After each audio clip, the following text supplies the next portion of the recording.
The ninth call came in at 2:17 a.m., and every radio in the Nogales station went dead for 3 full seconds before it played. Not static, not interference. A woman's voice. Breathing first, then in a whisper so thin it sounded scraped raw from the inside of her throat. He found me where the trail ends. Agent Daniel Mercer was already halfway out of his chair when dispatch patched the GPS coordinates onto the screen. The entire room turned toward the monitor at once because everyone there knew the location. Sector Charlie 9. 30 miles out into a stretch of Arizona desert so empty it didn't even hold smugglers for long. Too exposed, too dry, too dead. And the coordinates were wrong. They didn't land on a road, a ranch, a wash, or a known crossing path. They landed in the middle of a blank patch of federal land where there was supposed to be nothing at all. The woman on the line kept whispering. Not crying, not screaming. Whispering like something was standing close enough to hear her teeth touch when she talked. He's wearing my son's face now. Mercer felt the cold move across his back before he understood he was afraid. Welcome back to the channel. Before this story gets darker, and it will comment below and tell me where you're watching from tonight. If you enjoy true horror, desert terror, and stories that feel a little too real, hit like, subscribe, and stay to the end. Because this one begins with a border call-out in southern Arizona and ends in a place that should not exist. By the time the ninth call disconnected, 2 agents were already loading rifles into the truck bay. One dispatcher was crying for reasons she couldn't explain, and Mercer was staring at the coordinates with the sinking certainty that whatever had made those calls had not come from the desert. It had been waiting there, and now it knew they were coming. Daniel Mercer had worked Border Patrol for 11 years, long enough to stop romanticizing the badge, and short enough to still take the work personally. He was 38, broad-shouldered, sun-lined, and permanently tired in the way desert men often were, as if the heat itself had moved into his bones and settled there. He lived alone in a rented stucco house outside Rio Rico, 40 minutes from the station, with a gravel yard, a rusting metal carport, and a single mesquite tree that knocked against his bedroom window on windy nights. He drank coffee too strong, slept too little, and measured time by shift rotations, rescue calls, and how long it had been since his daughter called from Phoenix. His ex-wife described him once as the kind of man who stays calm while the whole room burns. She had not meant it as a compliment. Calm in Mercer's line of work was useful. At home, it felt like distance. Most nights in the station followed a rhythm. Reports, processing, heat injuries in summer, migrants lost in terrain that looked navigable from the highway, and murderous up close. The desert down there was not empty the way outsiders thought. It was crowded with signs, footprints in caliche dust, cut fence wire, discarded gallon jugs, tire tracks, bones of cattle, old shrines nailed into Palo Verde trunks, and the remains of lives people had tried to carry across on their backs. There was beauty too, if a man was willing to admit it. At sunrise, the Santa Rita Mountains turned purple-blue like bruised steel. The sand and dry washes held delicate patterns from snakes and wind. Night stretched so wide and black, it made every human thing feel temporary. Mercer respected that. He respected the desert because it did not bluff. It told you exactly what it was: merciless, patient, and older than any law put on paper. The station at Nogales was full of people who believed in practical explanations. Radios failed. Coordinates glitched. People hallucinated from dehydration. Smugglers planted decoys, fake distress signals, and false trails. Every strange thing eventually became paperwork. That was the rule anyway. The first crack in that rule had appeared 6 days earlier during a sweep near Ruby Road. Agent Luis Ortega Mercer's closest friend in the sector, and a man whose sarcasm had survived every bad shift they'd ever worked, found a child's shoe half buried in the sand. Pink. Size small enough for a girl maybe 5 or 6. Clean except for the sole, which was caked in dark mud that could not possibly have come from that area because there had been no rain in weeks. Ortega brought it back, joking that the desert was finally trying to dress itself. Mercer remembered holding the shoe and frowning at the sole. Mixed into the mud were fine black fibers, almost like hair. He logged it. Lost property, possible abandoned personal item. Nothing more. The second crack came 2 nights later when dispatch received the first emergency call from an unregistered device. It lasted 19 seconds. A male caller, maybe elderly, weak signal, heavy breathing. He said, "I can see lights under the ground." Then the line cut. They sent a unit, found nothing. The third and fourth calls came the next night, both from different numbers, both triangulated within half a mile of the first set of coordinates. One caller was a teenage boy who kept saying his mother was walking backward into the dark. The other was silent, except for a wet dragging noise and something like distant singing. Nothing again. No footprints, no campfire remnants, no vehicle tracks. By then, the station had split into two camps, people who thought it was cartel bait and people who thought some local was using spoofing software and burner phones to terrorize dispatch for fun. Mercer leaned toward the first theory. The desert was dangerous enough without inventing ghosts for it. Still, certain details stayed under his skin. The voices didn't sound staged. They sounded drained, intimate, wrong in ways performance usually missed. And every caller, whether man, woman, or child, seemed to be speaking from inside a heavy silence, not open desert silence with wind and insects and distant highway murmur, but enclosed silence like the air around them was shut in. On the fifth call, the dispatcher on duty was a young woman named Emily Vasquez. New to the job, sharp, eager, the kind of person who overprepared because she needed to prove she belonged. She took the call, traced it, and afterward went pale enough that Mercer asked if she needed medical. "What did you hear?" he said. Emily looked at him a long moment before answering. "My own voice." Mercer thought he'd misheard. What? She sounded exactly like me. Emily swallowed. She said, "Don't send them here again." That earned nervous laughter from a few agents nearby. Emily didn't laugh. Mercer noticed her hands trembling so hard she had to brace one wrist with the other. After that, Charlie 9 got a reputation. Not officially, not in the logs, but agents started calling it Hollow Patch, or the Listening Place, or No Man's Prayer. The old-timers men who mocked superstition in broad daylight got quiet when the coordinates came up. One of them, a leathery former ranch kid named Harlan Pike, told Mercer there used to be a missionary settlement somewhere out there before the maps changed. Another said there was an abandoned mine nobody ever documented because the entrance collapsed decades ago. A third said the Tohono O'odham had older names for that land, and none of them translated cleanly into English. Mercer ignored most of it. He had his habits. Finish reports, check gear, drive the same route home under the same spill of stars, take boots off at the door, sit in the dark kitchen a few minutes before bed and listen to the house creak into the night. But the calls altered the edges of things. At home, he began noticing small irregularities. A line of dust disturbed on the windowsill inside the locked bathroom. The mesquite branches tapping the wrong rhythm on the glass as though pausing between sets of knocks.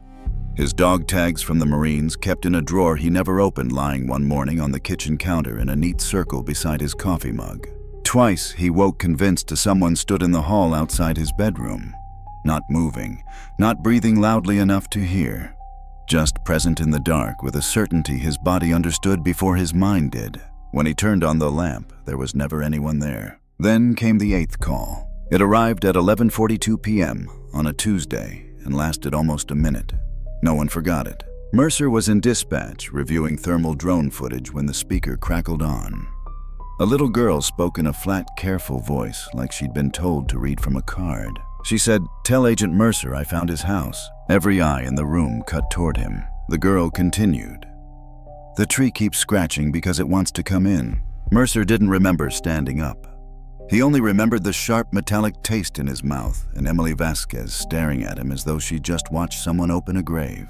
The caller ended with, "Don't let him look at the window when I wave." Mercer drove home that night with 2 other units behind him. Nothing was there. No sign of entry, no footprints in the gravel, no movement around the property. But on the outside of his bedroom window, caught in the mesquite thorns, was a strip of pink fabric, the same exact shade as the child's shoe Ortega had found in the desert. By the next shift, Mercer was done pretending the situation belonged entirely inside a rational box. He didn't call it supernatural. He didn't call it impossible. He called it active, targeted, and escalating. Then the 9th call came in, and everything that had felt merely wrong became personal. Dispatch replayed the recording 3 times before Mercer realized the third voice under the woman's whisper was not radio bleed. It was a child humming. The woman on the 9th call sounded middle-aged, maybe older. Dry mouth, ragged breath. Southwestern accent, flatna by fear. She gave no name, no explanation, only fragments. "He made us dig. There are lights down there. He keeps changing, then lower. Please don't send anyone with a face he can copy. That line stayed hanging in the room after the audio ended. Supervisory Agent Tom Keller took command fast because that was what he did. Keller was square-jawed, military stiff, allergic to panic. He ordered a rapid response team to Charlie 9 Mercer Ortega Pike and EMT certified Agent Nina Alvarez. Drone overhead. Secondary unit on standby. Dispatch to maintain open channel. Keller himself would monitor from station. Mercer geared up in silence. Ortega approached while checking the chamber on his rifle.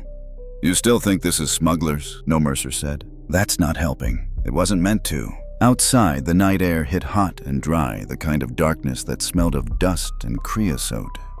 The trucks rolled out in a 2-vehicle convoy tires, crunching over gravel before they found pavement.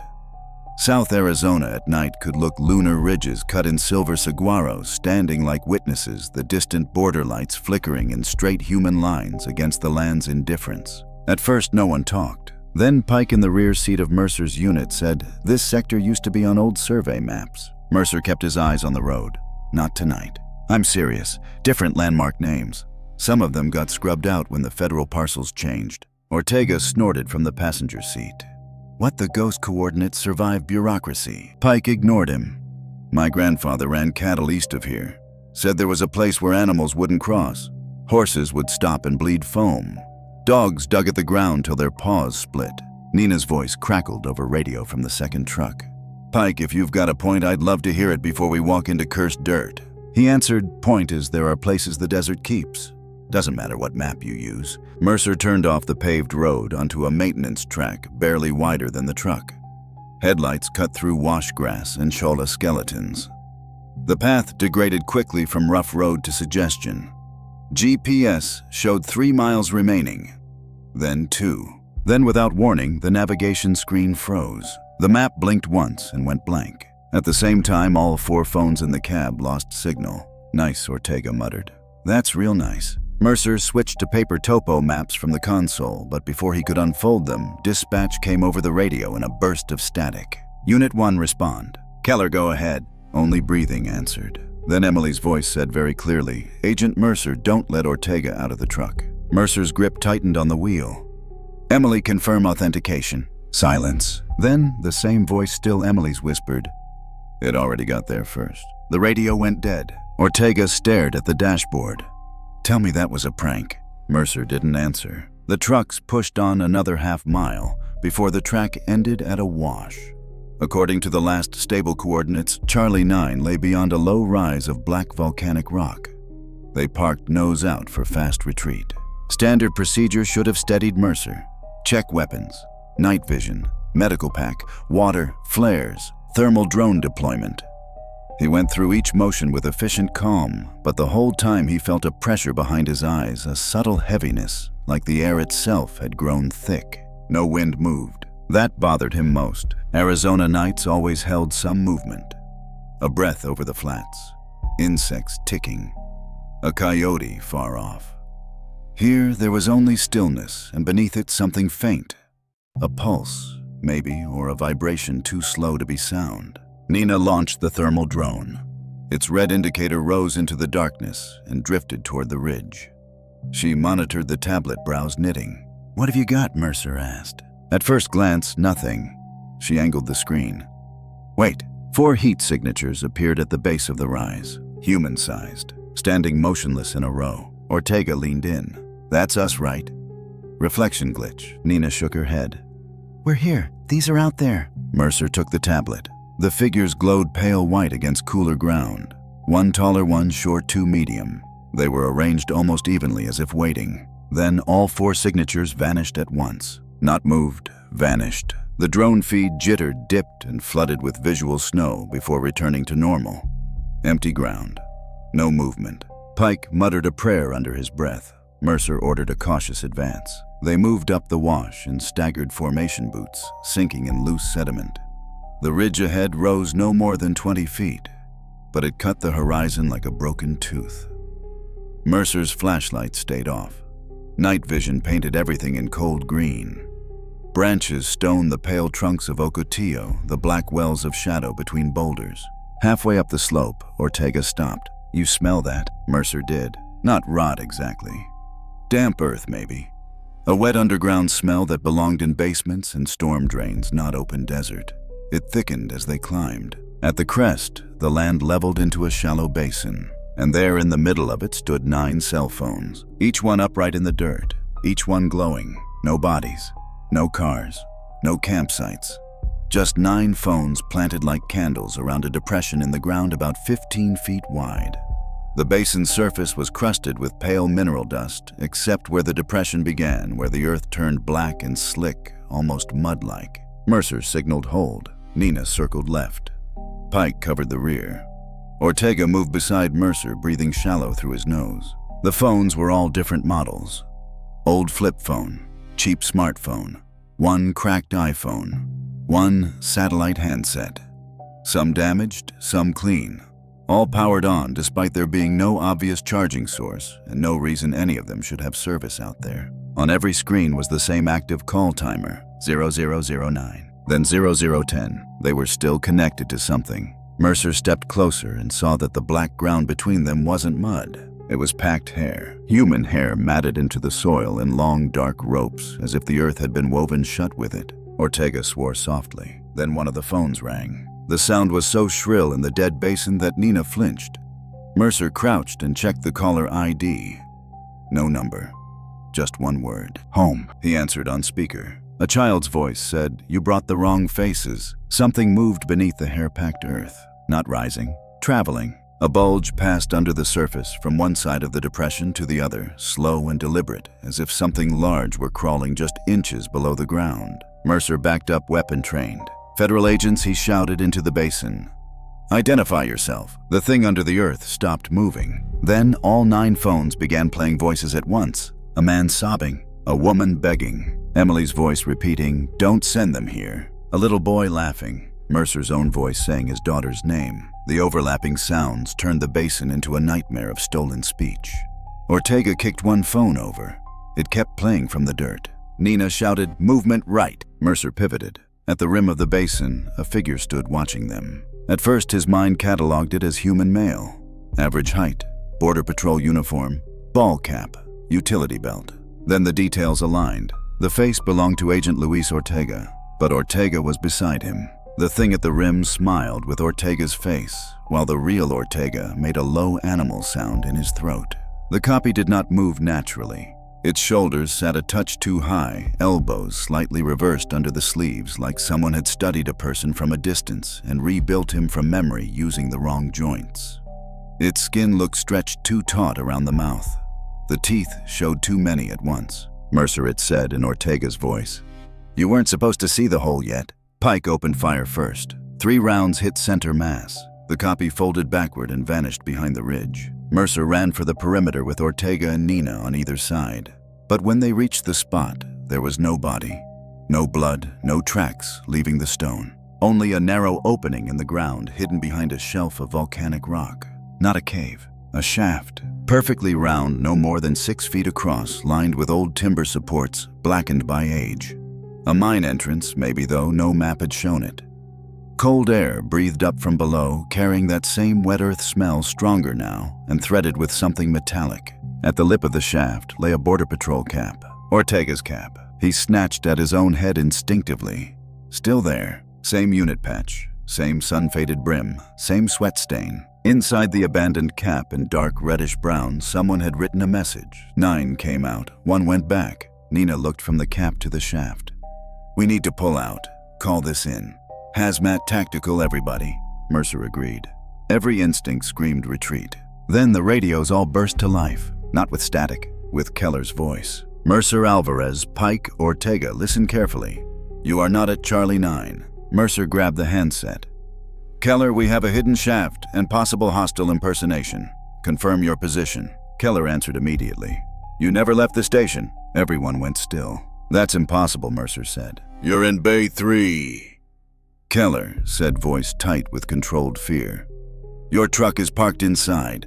The cameras have been showing your team standing motionless for 16 minutes. Do not enter the dark area. Do you hear me?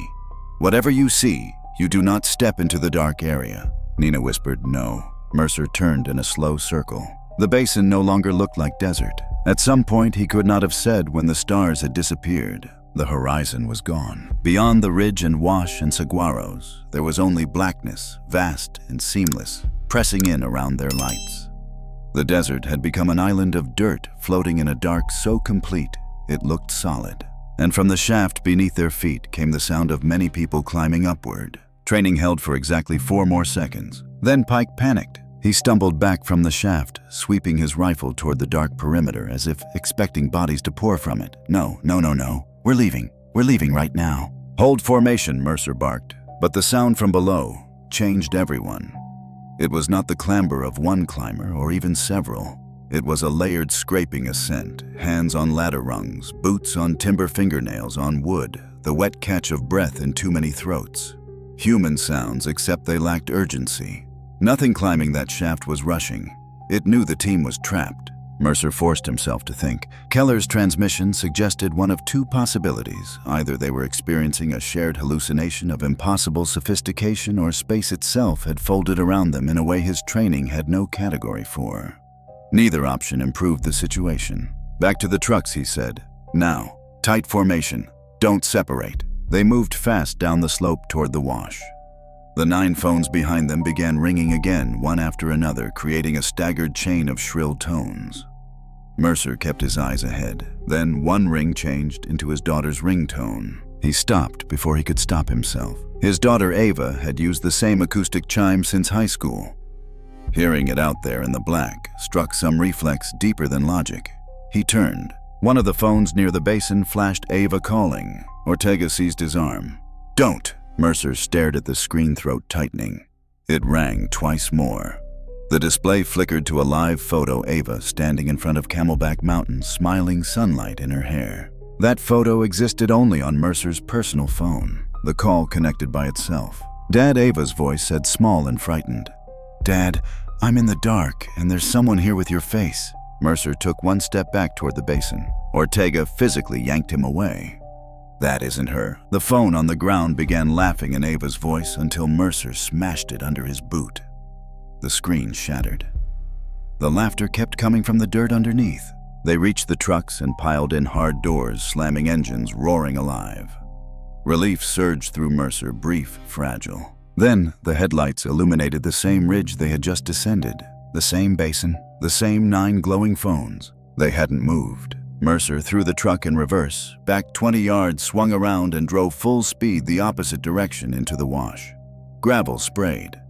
Nina's unit followed close. For 2 straight minutes, they bounced over uneven ground under absent stars. Then the ridge appeared ahead again. Same angle, same line of black volcanic stone. Pike made a strangled sound from the back seat.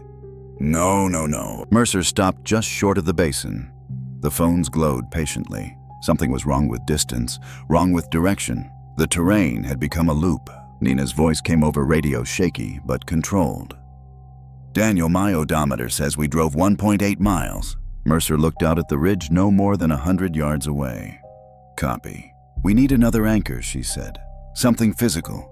We mark the position and test the perimeter on foot." Pike snapped, "On foot into what?" "Into reality," Nina said. Mercer agreed.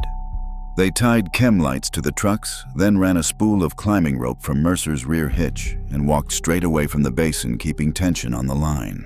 50 yards. 100. 200. At 230 yards, the rope went slack. Mercer looked back. The trucks were gone. Not dim, gone. Only the rope remained trailing behind them into blackness, its length disappearing into a dark that swallowed even the reflective fibers. Ortega breathed. "Tell me you still know which way we came." Before Mercer could answer, the rope twitched in his hand. A pull from the far end, then another. Something in the dark beyond them was drawing the line inward, hand over hand. "Drop it," Mercer said. No one argued. The rope slid away into the black fast now, whispering over the dirt. 30 feet vanished. 50. 100. Then it jerked taut so hard the loose end snapped forward and whipped across the ground. From somewhere out in the dark came a sound like someone clearing a throat. Nina raised her sidearm toward it. The beam of Pike's flashlight, shaking violently, found a shape maybe 60 yards away. A person, standing with head bowed. "Identify yourself," Mercer shouted. The figure lifted one arm and waved. Pike's voice cracked. "That's my wife." Mercer saw at once it was not. The resemblance lived only at a glance. The proportions underneath were wrong, too long in the arms, too narrow in the waist. But Pike had already taken 2 stumbling steps toward it. Pike. The shape spoke in a woman's voice, carried thin across the dark. "Earl, baby, please."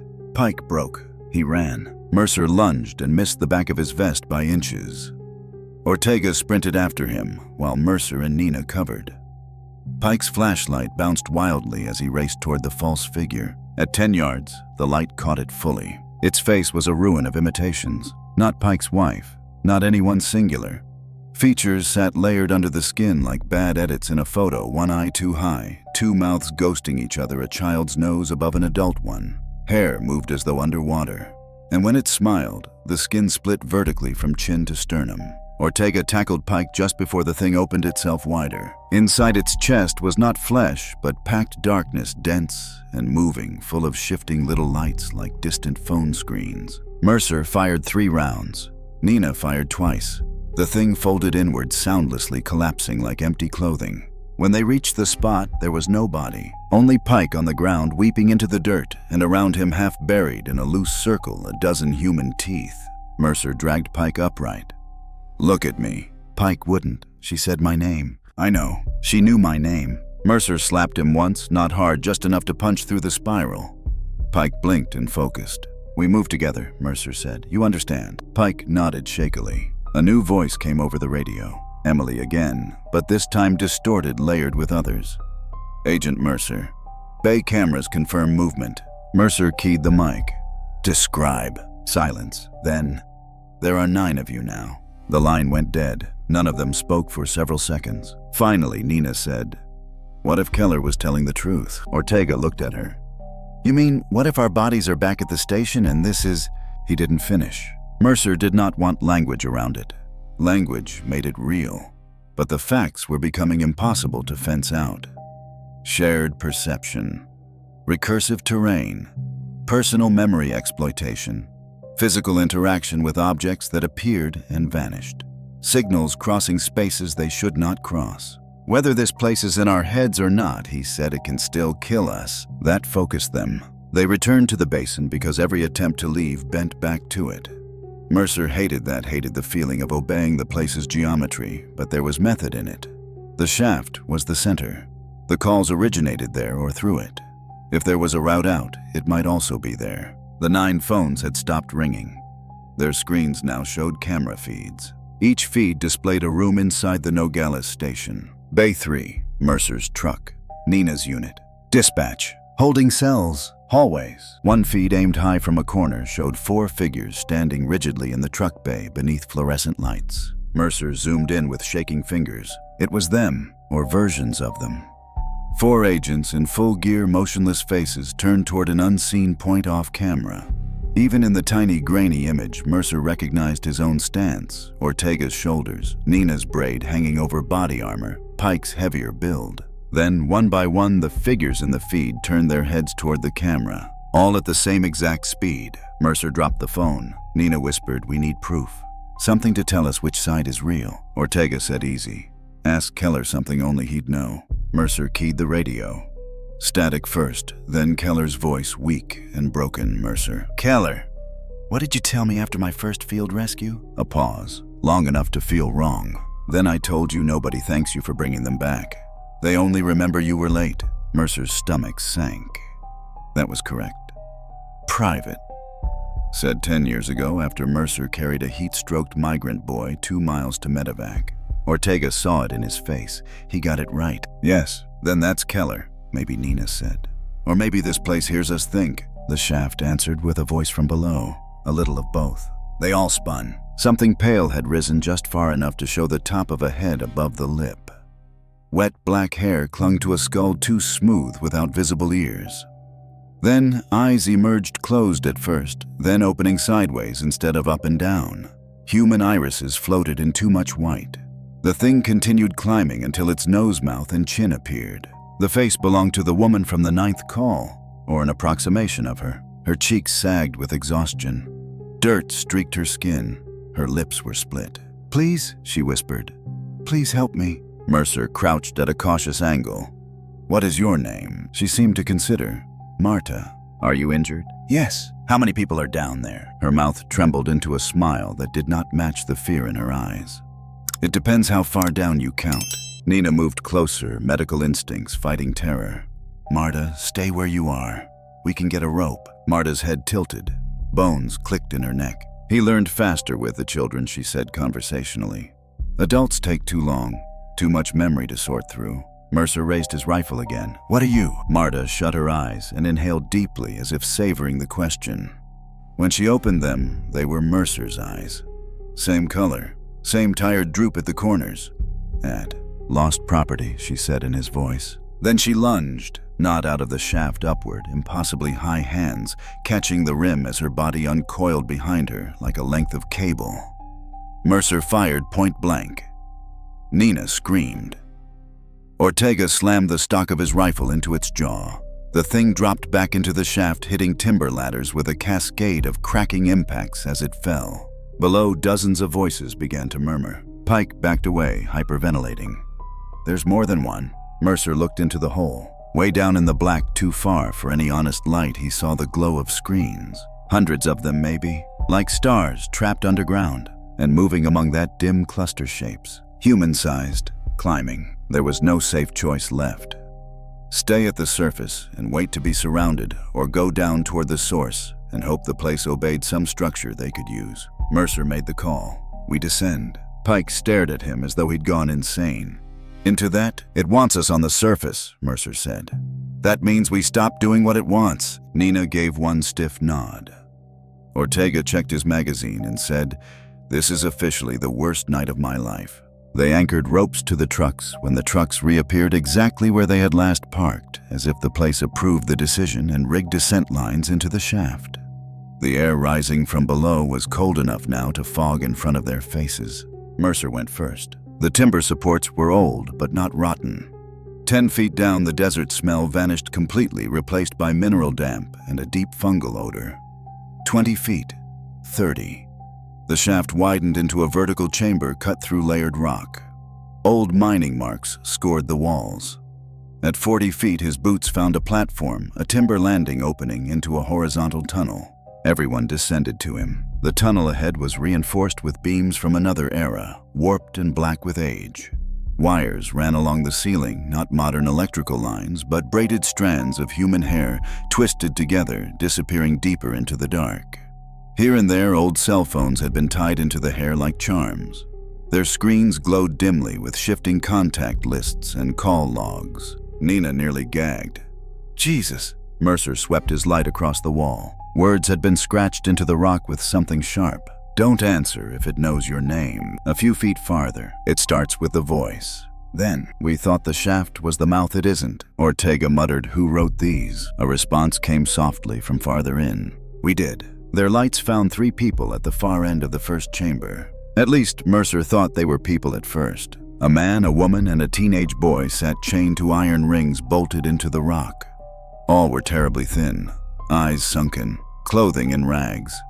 But what froze Mercer was not their condition. It was the way they sat facing one another in absolute silence, heads turned as if listening to sounds inside each other's skulls. The man looked up first. Don't come close, he said. Mercer stayed back. How long have you been here? The man gave a faint laugh. Long enough to stop measuring. The woman beside him whispered, It lets some of us remain ourselves, so the others have templates. The boy never lifted his gaze from the ground. It likes agents, he said. Authority carries farther in the voice. Nina knelt just outside arm's reach. We're getting you out. All 3 prisoners flinched violently. The man said no. If you unchain us before you know which one of us is still human, you kill yourselves. Silence settled. Then from somewhere far below the tunnel, a phone began to ring. Another answered it. Then another. Then dozens. The sound rolled through the mine like a waking nervous system. The boy finally looked up at Mercer, and his eyes were full of a tired horror no teenager should ever wear. He knows you're inside now, he said. And he's choosing a face. Mercer had spent enough years in dangerous places to recognize a threshold when he crossed it.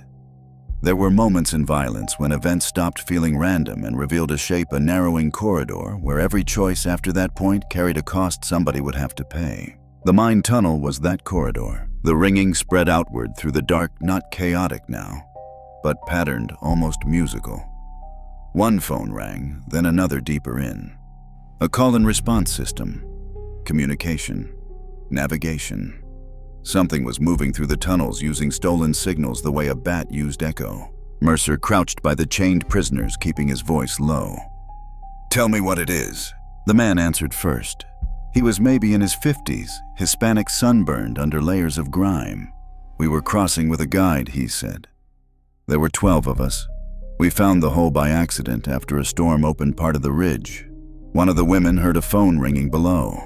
She thought maybe there were supplies, maybe a ranger station. We went down." His eyes moved toward the tunnel, empty with memory. At first, it only copied voices. A crying child, a man calling for help, then faces. Not well, just glimpses in the dark. We thought someone was hurt. Then one of the guides disappeared. He came back an hour later smiling. He knew all our names. The woman beside him picked up the story. "It doesn't kill fast. It listens. It learns. If you answer it enough, if you talk to it, it gets clearer. It can wear a person after hearing them, after tasting enough fear." She swallowed. "Sometimes it puts them back wrong." "What is it?" Nina asked again. The woman shook her head. "Below the mine is older ground. Not a tunnel people made. The guide said some places under the desert are hollow all the way down. He said old things live where sound never dies." The boy spoke without inflection. "It lives in the calls. That's why it likes phones, radios, anything that carries a voice from one place to another. It rides the signal, then waits for somebody to answer." Ortega exhaled slowly. "Great. Haunted telecommunications." But Mercer understood enough. Whether the entity was physical, spectral, or something between, it used recognition as an opening. Voice first, identity second, form after that. It became dangerous by becoming familiar. "Why haven't you escaped?" he asked. The man lifted one chained wrist. "Because some of us already did." Mercer followed his gaze to a side wall where old blood had dried in brown smears. There, carved deep into the timber support, were tally marks. Dozens upon dozens. The woman whispered, "Every time it wears someone perfectly, it sends them up." Mercer thought of the Bay camera feed. "9 of you now." "You mean to replace people," Nina said. "It doesn't think like that," the boy said. "It opens doors. A copied face can go where the dark can't." The ringing stopped. The silence that followed was worse. Mercer heard a faint, wet scrape from deeper in the mine. Then footsteps. One set, measured, coming closer. He signaled lights off. Darkness swallowed the chamber except for the faint, cold glow from the phones woven in the ceiling hair. The footsteps stopped just beyond the first bend in the tunnel. A familiar voice drifted around the corner. "Daniel, Ava." Mercer shut his eyes once hard. "Dad, please, I'm hurt." Ortega touched Mercer's shoulder, grounding him. The voice came again stronger. "Dad, it's me. I found a tunnel and there are people down here. Please answer me." Mercer forced himself to stay silent. Then Ava's voice changed, no longer frightened but irritated, almost teenage normal. "Seriously? You taught me not to panic. And now you're doing this." For a moment it sounded so exactly like her that Mercer saw her at 16, sitting on his truck hood after a fight with her mother, arms folded, pretending she wasn't waiting for him to apologize first. His chest tightened. The chained boy hissed, "Don't listen." The footsteps resumed. A figure emerged around the bend, holding a phone like a flashlight. It was Ava. Not a bad copy. Not distorted. Perfect at first glance, her height, her posture, the scar near her left eyebrow from a childhood bike accident, even the silver ring she wore on her right thumb. She looked 23 and terrified, and real enough that Mercer took a half step before he caught himself. Her eyes went straight to him. "Dad." Mercer's voice cracked despite himself. "Tell me the day I taught you to drive." She smiled in relief. "The high school parking lot. You yelled because I jumped the curb." "Correct. Too correct." He stared at her, not trusting the surge of hope that tried to break through. "What song were we listening to?" Without pause, Tom Petty. "Running Down a Dream." "You made me restart twice because I was singing instead of checking mirrors." "Also correct," Nina whispered Daniel. But Mercer saw it then. Tiny. Almost nothing. Ava's ring was on the wrong hand. The thing saw him notice. Its expression did not collapse. It evolved. The fear smoothed away. The corners of its mouth lifted in admiration. That was almost enough, it said in Ava's voice. Mercer fired. The bullet hit the center of its forehead. The head snapped back, but the body did not fall. Instead, the skin of the face loosened like wet paper sliding downward in strips to reveal darkness underneath. Not a skull, not flesh. A cavity filled with writhing little lights and whispering speaker noise. It lunged. Ortega and Mercer hit it together, driving it into a timber beam. Up close, the thing felt neither solid nor soft, but shifting as if its mass rearranged around every grip. It seized Ortega's vest with fingers that lengthened while holding. Nina fired into its torso. The rounds disappeared into the dark inside it like stones into a well. The chained man shouted, "The lights blind the mouths." Mercer didn't understand, but he ripped a flare from his vest, cracked it, and jammed it into the thing's open face. The chamber exploded red. The entity convulsed. From inside it came a storm of voices, all screaming at once. Ava, Emily Keller, the woman from the ninth call, strangers, children, Mercer himself. It recoiled so violently, it tore free of its stolen skin, which collapsed across Ortega's arms like an emptied suit. The real thing underneath fled down the tunnel as a column of darkness threaded with phone glow eyes. Now Mercer understood the mouths. The faces were openings, masks, receivers. "Cut them loose," he ordered. Nina hesitated. "We don't know which. We know enough." They broke the chains with bolt cutters from the truck kit. The prisoners were weak but mobile. The man introduced himself as Raul. The woman was Celia. The boy said his name was Toms. Mercer believed them mostly because the entity, if it wanted to deceive them, would have chosen healthier bait.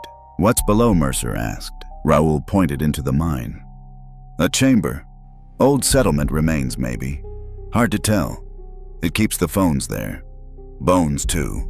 There is another shaft on the far side, but it opens into stone unless the dark wants it open. Can it be killed?" Raul's expression held no hope. "Maybe not. But we heard it once." Celia added fire and names spoken together. "The true ones. It hates being made singular." That sounded insane. It also sounded no more insane than anything else that night. The group moved deeper. Tunnel walls widened into a natural cavern laced through with the remnants of a failed mining operation, rusted rails, collapsed carts, rotten beams, and incongruously newer objects. Backpacks, canteens, children's toys, cheap phones by the hundreds. The air vibrated with low electronic buzzing, though no service should have existed there. Every few yards, Mercer found more carvings in rock and wood from prior captives. It learns love first. Don't let it promise you someone back we heard are dead. The cavern finally opened, and Mercer understood why the earlier caller had said there were lights under the ground. Phones covered the chamber floor, stacked in mounds, embedded in mud, tied into hanging curtains of hair and wire. Thousands of dead or dying screens glowed in whites and blues and greens, pulsing like bioluminescence. The light they cast reached upward to a ceiling lost in black height. Bones lay mixed among them, not arranged, not ceremonial, just accumulated. Human remains, animal remains, age impossible to guess, each. At the center of the chamber stood a stone structure older than the mine itself, circular, waist-high, built from fitted rock blocks around a deeper pit. A well maybe, or ceremonial shaft. Every phone in the room seemed angled toward it, and perched on the stone lip wearing Keller's face like a borrowed mask sat the entity. It was almost graceful now. The copied features were sharp, convincing, animated with unsettling precision. Keller's calm authority made the wrongness worse. "I preferred the daughter," it said. "You're easiest through regret." Mercer raised his weapon. "Stay where you are." The entity smiled. "Why you came to listen." Behind it, from inside the central pit, came the sound of many voices murmuring together. Not random. Repeating. Mercer strained to hear the words. His team's names, over and over. The entity stood. Around the chamber, phones lit brighter. Feeds flashed across screens: the Station Bay Dispatch, Mercer's house, Ava's apartment building in Phoenix, Ortega's backyard. Nina's mother in Tucson, asleep in a recliner. Pike's wife at a kitchen sink. Unaware, Pike made a noise of devastation. "Turn it off." "I can't," the entity said softly. "These doors open themselves once I know how the voices fit." Mercer understood then what the real threat had always been. Not the mine, not the killings, expansion. The entity was using the team as maps to other lives, other rooms, other unlocked spaces carried by signal and recognition. "You don't want bodies," Nina said. "You want access." The Keller face looked pleased.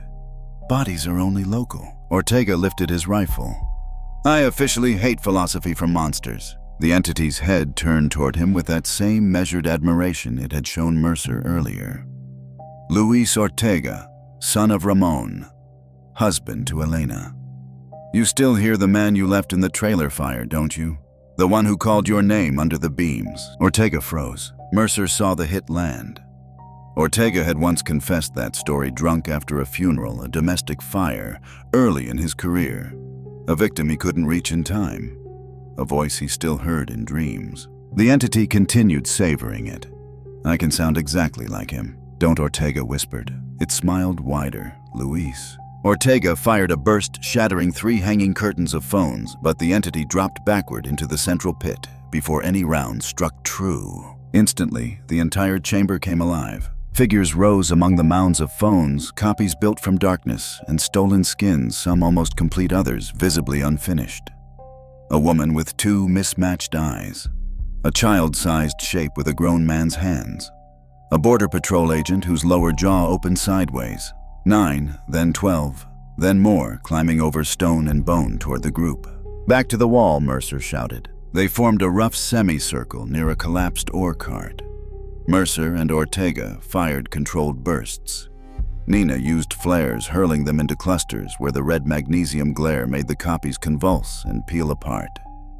Pike, now beyond terror, and into raw survival, worked shotgun blasts that tore masks open in fountains of black particulate and crackling voices. Raul and Celia shouted names, real ones, maybe their own dead, maybe captives lost in the mine. Every time a true name hit one of the copies, it faltered for a second, as if identity pinned it painfully in place. Thomas suddenly pointed to the stone well. "The hair. Burn the hair." Mercer saw that the braided cords overhead all fed down into the central pit. A network. Antennae or nerves. He grabbed the last road flare from his vest, ignited it, and ran. 2 copies intercepted him. One wore Emily's face lips split too wide. The other wore Mercer's own face at age 20, marine buzz cut and all. They collided with him together. He hit the stone flare skidding, and the younger Mercer copy leaned close enough for him to smell damp soil in its breath. "You don't remember the first man you killed?" it said in his voice. "I do." For one awful second, memory flashed the village road and Hellman the gun, the impossible age of the man who had aimed at him. Mercer had buried that moment under years. The entity reached precisely where he was weakest, but that also made him furious. Mercer drove a combat knife up through the copy's jaw.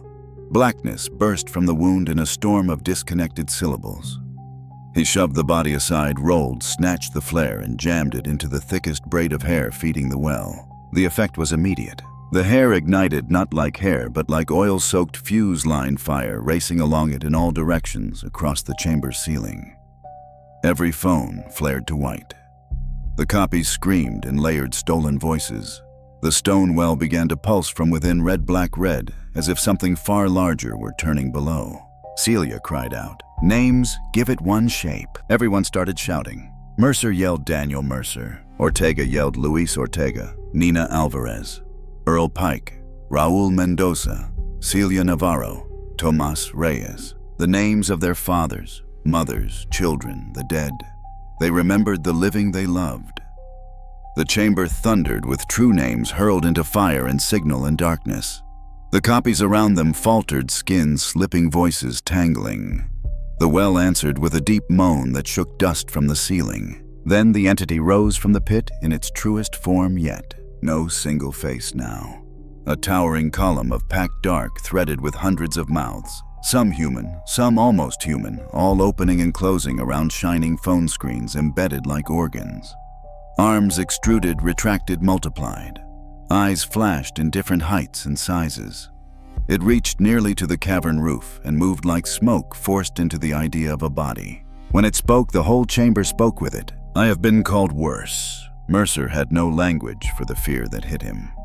It was prehistoric, body deep. The sense of standing before something that did not merely threaten death, but understood personhood as raw material. The entity struck. A limb of darkness lashed across the chamber and hurled Pike into the wall hard enough to crack rock.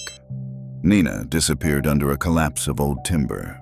Ortega was seized around the torso and lifted kicking toward one of the many mouths opening in the thing's chest. Mercer fired until the rifle clicked empty and did nothing. Thomas screamed.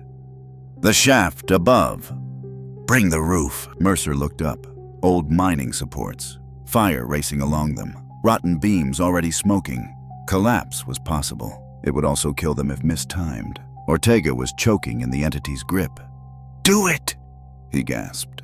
Mercer ran for the old detonator box mounted near rusted blasting wires on the wall. Impossible that it might still function, but he had no better option. Raoul joined him using a pry bar to wrench the corroded handle free. Sparks spat. Nothing. The entity lowered Ortega toward a mouthful of whispering phones. Mercer slammed the flare under the detonator housing and kicked. The box sparked again. A heartbeat later, somewhere in the rock above old explosives, finally remembered their purpose. The first blast hit like a giant fist. Ceiling stones sheared. Timber supports burst. The cavern roared. The entity looked up, and for the first time Mercer sensed confusion in it. Too late. The roof came down. Mercer tackled Raoul and Tomas behind the ore cart. Dust boulders beams and a rain of shattered phones obliterated the chamber in thunder and red light.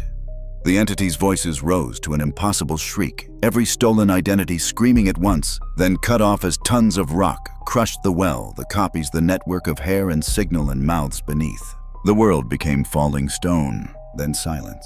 Not total, never total underground, but close. Mercer surfaced from darkness, coughing blood taste and dust. His left ear rang. One arm barely worked. Around him, the chamber was gone, transformed into a slope of rubble and cracked beams. Pockets of fire still burned blue-white where phone batteries cooked off under stone. "Report," he rasped. "Oh." Nina answered somewhere nearby. "Alive." Ortega, after a long second, barely. Pike moaned from the far side of a fallen slab. Also alive. Raoul and Celia emerged together. Tomas crawled out, last face gray with dust, but breathing. Mercer looked toward where the well had stood. Buried. Collapsed entirely. For one wild, desperate moment, he let himself believe they had done it. Then, from beneath the rubble, a single phone began to ring. They climbed out through a secondary shaft, Tomas remembered from earlier escape attempts, though remembered was generous. The mine rearranged itself, he said. Some passages opened only when the entity wanted movement. Others vanished. But after the collapse, with fire and stone severing its network, the geometry seemed to loosen. The tunnel to the upper shaft remained stable long enough for them to ascend by splintered ladders and old anchor bolts into pre-dawn gray. Real sky. Mercer nearly dropped to his knees when he saw it. Stars had returned paling now at the edges as dawn threatened the east. A cold desert breeze moved over the rocks, carrying sage and dust and distance. Honest wind, honest silence. Even the ugly, ordinary sound of a truck cooling somewhere nearby felt miraculous. The basin was gone. No circle of phones. No depression sown with hair. Only open ground scrub and a jagged sink of fresh collapse where part of the ridge had caved inward. Their trucks sat 40 yards away. Mercer's watch read 2:39 a.m., only 22 minutes since dispatch had sent them out. Nina checked her pulse ox, then laughed once, half hysteria, half relief. "That's impossible." Ortega looked at the east. "I'm done arguing with impossible." They got Pike stabilized. He had likely broken ribs and a concussion, but remained conscious. Raoul, Celia, and Tomas huddled under emergency blankets while Mercer radioed Keller. This time the response was immediate and clean. Mercer's status. Mercer closed his eyes a second at the sound of a normal signal. 7 survivors. Need medevac tactical and geological survey at my coordinates. Keller read back the position. Mercer stared at the ridge. It was not the same coordinate set they'd been given. Not even close. He said nothing about that. Not yet. Within 40 minutes, the first helicopter arrived. Sunlight broke over the horizon in harsh gold, turning every rock edge sharp. Support teams flooded the site. Medics took Pike and the 3 rescued civilians. Keller himself came in with investigators and immediately began asking for a clear timeline. Mercer gave the version he could defend. Unregistered calls led to undeclared shaft. Hostile suspect or suspects used voice mimicry and psychological manipulation. Cavern collapse triggered during armed confrontation. Multiple victims recovered alive. He omitted the rest, not because he feared disbelief, but because language would reduce it, and still failed to explain. Keller listened with a face like dry stone. When Mercer finished, Keller said only, "Bay cameras caught something." He handed Mercer a tablet. The footage showed Bay 3 at the Nogales station. Timestamp 2:16 a.m. Mercer's team stood beside their truck in full gear, exactly as Keller had said, but they were not motionless. They were swaying slightly, all four facing the same corner of the bay where no one stood. At 2:17, every radio on camera cut out. At 2:18, a fifth figure entered frame. Border Patrol uniform. Female, mid-height, face obscured by cap brim. She walked slowly around the team, pausing at each one like a handler inspecting livestock. Mercer watched himself on camera tremble as the figure leaned near his ear. Then, the figure looked directly up at the bay camera. Even through the poor angle, Mercer recognized the pink strip of fabric tied around her wrist. The same pink as the child's shoe. The feed cut to static for 4 seconds. When it returned, the fifth figure was gone. Mercer and the others collapsed almost simultaneously where they stood. The medics found them there 1 minute later. Mercer handed the tablet back without speaking. Keller said, "You all show severe neural stress. EMT on site thinks seizure event or environmental exposure. The 3 civilians were found half a mile south of your location, wandering in shock. No chains, no mine chamber, just the collapse zone." Mercer looked at Raul, Celia, and Tomas being loaded into separate vehicles. They were real. So was at least some part of what happened. "Recovered items?" Mercer asked. Keller's jaw tightened. "That's the problem. Evidence techs had found almost nothing. No massive phones. No woven hair cords. No well.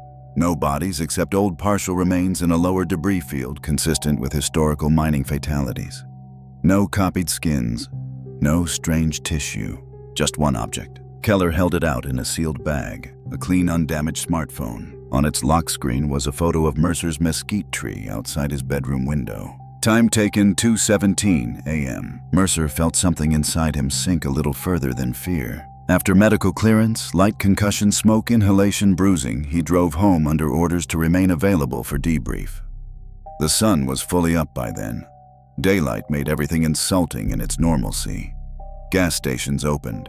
School buses moved along the frontage roads. Men in work trucks bought coffee. The world had not shifted to accommodate what had happened beneath it.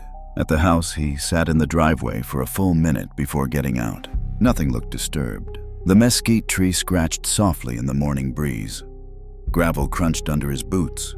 He unlocked the front door and entered with his service weapon drawn out of habit more than hope. The house smelled like stale coffee and drywall dust. On the kitchen counter sat his dog tags. Beside them lay a line of desert dirt leading from the back hallway to his bedroom. Mercer followed it. The window was locked. The room was empty. But on the inside of the glass, written in a child's finger through the thin film of dust, were 3 words. "You answered once." He stood very still looking at them until the meaning landed. "Not in the basin." Before that, at some earlier point, maybe with the old man who saw lights under the ground, maybe during one of the recorded playbacks, maybe when Ava's ringtone had made him turn, maybe years ago over some radio transmission no one remembered. Whatever the threshold was, he had crossed it, and something had crossed back. The official report took 10 days to become a lie. By then, the collapse zone had been sealed under federal authority. Geologists blamed unstable historic mining voids. The rescued civilians were transferred, interviewed, and eventually vanished into other agencies and paperwork. Emily Vasquez took leave after insisting for 48 straight hours that dispatch still received calls from Charlie 9. No one else could verify them. Pike resigned without ceremony. Nina requested a transfer to El Paso. Ortega stayed, but he stopped joking in the truck and never again answered a call before checking the caller ID twice. Mercer remained. That was the worst part. A piece of him knew he should have quit, sold the house, driven somewhere wet and crowded and loud, somewhere the desert couldn't lean so close. But duty was habit, and habit was stronger than fear for a while. He returned to shift work, debriefed, signed amended statements, sat through a psych evaluation in which he described events using words like disorientation, stress response, and hostile mimicry. The psychologist asked whether he experienced auditory phenomena. Mercer thought of the voices in the mine and said only what anybody would hear under pressure. That answer got him cleared. For 2 weeks, nothing happened. Then small things resumed. His phone battery began draining overnight, even in airplane mode. Voicemails appeared with no record of missed calls, breathing static once the sound of someone slowly knocking on wood from the inside. Twice he heard his own voice on recordings answering questions he did not remember being asked. At work, dispatch occasionally routed old calls through current channels. A rescue request from 3 years prior. A deadline from a confiscated burner. Keller blamed software errors. Emily, before she officially resigned, cornered Mercer in the parking lot and said, "It's learning the station by repetition." He asked what that meant. "It doesn't need the mine anymore." Her eyes looked bruised from lack of sleep. Not if enough people carry pieces of it out in their heads. Then she drove away and never came back. Mercer changed every lock in his house, installed cameras, slept with the bedroom light on, which embarrassed him and helped nothing. The cameras never showed an intruder, but on 3 different nights between 2:16 and 2:18 a.m., all feeds froze on the same frame, the mesquite branches motionless against the glass, as if wind had stopped for them. One Sunday afternoon, Ava visited from Phoenix. Mercer almost told her everything. He made it as far as, "If you get a call from me and I sound strange." Hang up before she laughed and asked if he'd finally become paranoid enough to fit his job description. She was trying to lighten him. He knew that.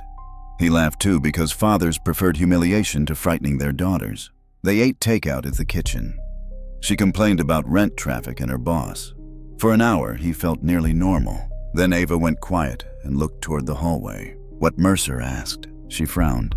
"Who's in your room?" Mercer's pulse slammed. "No one. I thought..." She stood slightly, peering past him. "I thought someone was standing by the window." By the time he reached the bedroom, it was empty. Locked window. Still air, but on the bedspread lay a child's pink shoe. The same one Ortega had found in the desert. Ava never came back to the house after that. Mercer told her a transient must have broken in. She didn't believe him, but she accepted the lie because she could tell he needed it. From there, the deterioration quickened. Keller disappeared during a storm shift after answering a landline in his office that phone records later showed had never rung. The security footage caught him listening for 32 seconds, saying, "Who is this?" twice, then walking calmly out the rear exit into hard rain. They found his car in the lot, keys on the seat, radio still on. No Keller. A week later, a transport agent in Tucson shot a detainee he swore had his dead brother's face. The body on the floor was not his brother, but the body's phone, when inventoried, contained 9 unsaved audio files. Every file was a different person whispering Mercer's name. He stopped sleeping then, not completely. Nobody could. But sleep became a sequence of short, violent descents, followed by waking with his jaw clenched and his room unfamiliar for a second too long. Often he dreamed of Bay 3 fluorescent lights, humming his team standing in a row, while a little girl in pink walked around them with patient interest, touching each forehead as if choosing fruit. One night in late October, Mercer woke to his phone vibrating across the nightstand. Unknown number, 2:17 a.m. He stared at it without touching it. The screen lit again. Ava calling. His entire body locked. He answered on impulse, older than caution. The line carried road noise, breath, and Ava's real voice crying hard enough to barely speak. Dad, something's wrong with my GPS. I'm on I-10 and it keeps rerouting me. There's this road." Mercer was already out of bed. "Where are you exactly?" "I don't know. The sign says Ruby Road, but that can't be right." "I was nowhere near." The line crackled. A second voice joined hers, also Ava's. Calmer, closer to the mic. "He found me where the trail ends." Mercer shouted her name. Then a third voice came on. The whisper from the 9th call. The woman from the desert. "He wears family best," she said. The call dropped. Mercer drove like a man trying to outrun an answer he already knew. South, faster than reason. The highway unspooled black and silver beneath him while his phone redialed Ava again and again. Sometimes it rang. Sometimes it connected to static.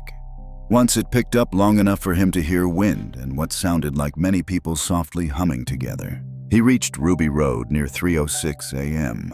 and saw her car immediately. Parked on the shoulder, driver's door open, engine running, phone on the seat. No Ava. Beyond the turnout in the wash below the road, 9 screens glowed in the dark. Mercer did not remember climbing down. He only remembered the silence. The same impossible enclosed silence as the first calls. The phones lay in a semicircle facing a patch of empty ground. One by one they lit with video feeds. Bay 3. Dispatch. His bedroom. Ava as a child at the Phoenix Zoo, footage taken from no camera he had ever owned. A woman he did not know kneeling in a dirt tunnel. Keller walking in rain, turning as if someone had called his name. And on the last screen live video of Mercer himself standing in the wash, phone in hand, face pale in the desert dark. He looked thinner than he should have. Older. His mouth moved a half second before he felt himself speak. Dad said the live image in Mercer's own voice, "Don't let him wear mine." Then the real darkness behind the screens unfolded upward. The story ends there if you believe only what can be filed. Officially, Agent Daniel Mercer was placed on extended psychiatric leave after abandoning his vehicle on federal land and reporting an attempted abduction unsupported by physical evidence. His daughter, Ava Mercer, was located the next morning at a truck stop outside Tucson, dehydrated, confused, and missing 12 hours she could not account for. She remembered being on the interstate. She remembered answering a call from her father. She remembered a little girl in pink sitting in her back seat humming. She has not spoken to him since. As for Mercer, some say he moved north. Some say he drinks alone in Sierra Vista and jumps whenever a radio chirps. Some say he kept working unofficially, following dead signals across the desert, hunting a hole that refuses to stay in one place. But dispatchers in Nogales still tell a story quietly, only to people they trust, about the calls that come in from empty land on nights when the wind drops dead and every line goes briefly clear. 9 calls, always 9. Different voices, different phones, different coordinates that never match any road. And if a rookie makes the mistake of answering one on speaker, there is sometimes a final sound after the caller stops talking. Footsteps on concrete, a fluorescent hum, a man's voice exhausted and close, as if speaking from inside the station itself. "Do me a favor," he says. "Next time I call, don't use my name.